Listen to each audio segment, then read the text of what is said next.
അത് ഈ ചിലർ വന്ന് ചോദിക്കാറുണ്ടേ, ഒരു 2 സിഗരറ്റ് വലിച്ചുകൊണ്ട് എന്താണ് കുഴപ്പം? ഞാൻ അവരോട് പറയാറുണ്ട്, ഒരു കുഴപ്പമില്ല. ഞാൻ അങ്ങനെ ഒരു മദ്യപാനിയൊന്നുമല്ല. ഒക്കേഷണലി കഴിക്കാറുണ്ട്. വല്ല കുഴപ്പമുണ്ടോ? ഒരു കുഴപ്പമില്ല. എന്താ കുഴപ്പം? യാതൊരു പ്രശ്നവുമില്ല. പിന്നെ നമ്മുടെ കുട്ടികളൊക്കെ ഇല്ലേ, ഞാൻ ഈ മദ്യമല്ല ഉപയോഗിക്കുന്നത്, ബിയർ വാങ്ങി കഴിക്കും. കുഴപ്പമുണ്ടോ? എന്താണ് കുഴപ്പം? അതിന് യാതൊരു പ്രശ്നമില്ലല്ലോ. ഞാൻ പറയുന്നത് കേട്ടിരിക്കുന്നത് എനിക്ക് കുഴപ്പമില്ലെന്നാണ്. വ്യക്തമായി മനസ്സിലായോ?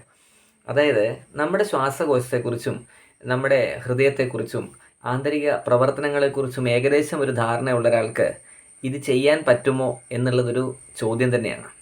അതറിയില്ലാത്ത ഒരാളെ സംബന്ധിച്ച്, ഇപ്പോൾ ഉദാഹരണം പറഞ്ഞാൽ, ഡ്രൈവിങ്ങിനെ കുറിച്ച് യാതൊരു അറിവുമില്ലാത്ത ഒരാൾക്ക് ഒരു ട്രക്ക് ഓടിക്കാൻ കൊടുത്താൽ എന്താ സംഭവിക്കുക? ഇത് തന്നെയായിരിക്കും ഈ പറഞ്ഞ കുഞ്ഞു കുഞ്ഞു കാര്യങ്ങളിലൂടെ ഇതാവുന്നത്. നമ്മുടെ കുട്ടികൾ ബിയറിൽ തുടങ്ങുന്ന കാര്യമില്ലേ, അതെങ്ങോട്ടാണ് പോകുന്നത് നമുക്ക് തീർച്ചയായിട്ടും അറിയാമല്ലോ. തീർച്ചയായിട്ടും അത് എത്തുന്നത് വലിയ വലിയ മദ്യപാനികളിലേക്കായിരിക്കും. അപ്പം അതുകൊണ്ട് ഇങ്ങനെയുള്ള കാര്യങ്ങൾ ചെയ്യുന്നതിന് മുമ്പ് നമുക്ക് അതിനെക്കുറിച്ച് എന്ത് ബോധമാണുള്ളത് എന്ന് അത് ഗുരു പറയാറുണ്ട്. എന്താണെന്ന് വെച്ചാൽ, നിങ്ങൾക്ക് മദ്യപിക്കാം, നിങ്ങൾക്ക് പുകവലിക്കാം, നിങ്ങൾക്ക് എന്തും ചെയ്യാം, പക്ഷേ ബോധത്തോടു കൂടി ചെയ്യാം. ബോധത്തോടു കൂടി ഇത് ചെയ്യാൻ പറ്റുമോ? ഇതൊക്കെ ചെറിയ കാര്യങ്ങളായിട്ട് കരുതും. ഇപ്പം തുരുമ്പടിച്ച ഒരു ചെറിയ മുട്ടുസൂചി നിങ്ങളുടെ കാലിൽ കൊണ്ടു, എന്താ സംഭവിക്കുക? തീറ്റയെടുത്തിലുള്ള വിവരം അറിയാമല്ലോ. അപ്പം അതുകൊണ്ട് ഈ ചെറുതാണെന്ന് കരുതിയിട്ട് നമ്മൾ കളയുന്ന പലതുമായിരിക്കും ജീവിതത്തിൽ ഏറ്റവും വലുതായി ഭവിക്കുക. അത് നല്ലതായാലും ചീത്തയായാലും. ഇന്നതുപോലെ have a nice day. Thank U.